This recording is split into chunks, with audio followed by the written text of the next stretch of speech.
এই যে জলাশয়টি দেখতে পাচ্ছেন, আমরা জানি এখানে মাছ আছে, কিন্তু এমন অনেক জলাশয় আছে যেখানে কেউ কখনো মাছ ফেলেনি। সেখানে কিভাবে মাছ আসে?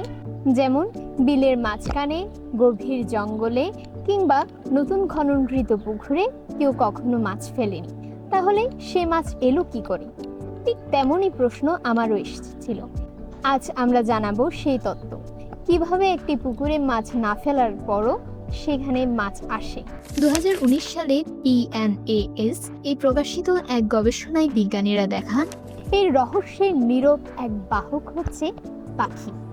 পাখি যখন এক জলাশয় থেকে অন্য এক জলাশয়ে উড়ে যায়, তখন তারা শুধু উড়ে যায় না, তারা বহন করে এক অদৃশ্য সম্ভাবনা।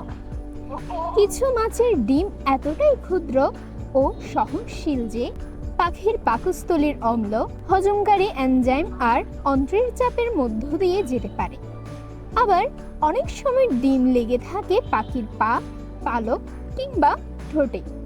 পাখি উড়ে যায় কিলোমিটারের পর কিলোমিটার, তারপর বসে পড়ে একেবারে নতুন নিঃসঙ্গ কোনো জলাশয়ের ধারে, কিংবা আপনার বাড়ির পাশের কোনো পরিত্যক্ত জলাশয়ের ধারে। সেখানে পাখির অজান্তেই পড়ে যায় ডিম। জল পেলে শুরু হয় পরিবর্তন, ডিম ভেঙে জন্ম নেয় নতুন জীবন।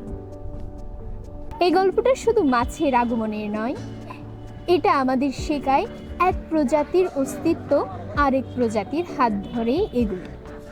আরও অনেক বিচিত্র ধরনের বিষয় যা সাদামাটে আজও আমাদের অজানা। আমরা এমন আরও নতুন তথ্য নিয়ে আপনাদের সম্মুখে আসব।